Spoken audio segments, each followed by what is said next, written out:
Man, that's what I'm talking about. That's what I'm talking about, Marvel Studios. That's what I'm talking about, James Gunn. That's what I'm talking about, Guardians. Marvel's back. And I'm not exaggerating when I think this is a top 5 MCU movie easily. I had the absolute honor and privilege of being able to watch Guardians of the Galaxy Volume 3 early. And despite the controversy, I was able to get my damn poster. But let's get into it, man. Let me just give you my quick, honest, no spoiler review of the movie. This movie reminded me why I love comic book movies, why I love this genre so much. Hell, why I like movies and filmmaking in general. I can't believe a movie like this even exists, let alone me being able to set my eyes upon it. And at the helm of it all, we have James Gunn, who I have to give massive praise to. This is his peak form. This is his final form. He's proving that he's one of the best action blockbuster directors working in the game, period. He was already one of the better storytellers in blockbuster Hollywood. Starting from everything he's written, all good. And he just does not miss in terms of filming. He hasn't made a film that I don't love. And he truly takes his filmmaking to another level. The camera work, impeccable. The writing is always top-notch form with James Gunn. This man made me cry over a tree and a raccoon in the first one. Like I said, Guardians of the Galaxy Volume 3, he's hitting on all cylinders. And he's gonna leave a massive void at Marvel Studios that I'm not sure there's any other director out there that can fill it. I thought it was Taika Waititi, but after Love and Thunder. Let me get into some of these characters because like I said, the writing is great, everyone gets a great character arc, and it's a lot to talk about. Everything with Rocket is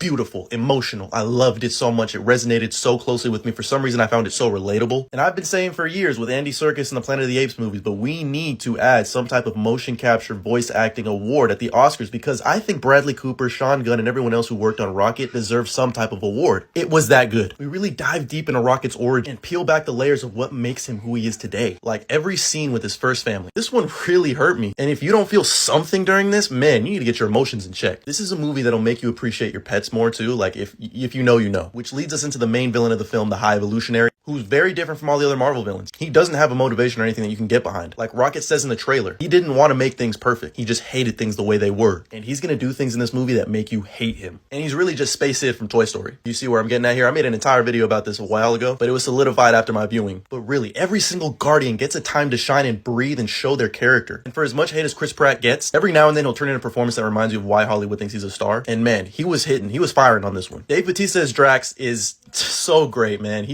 I love him.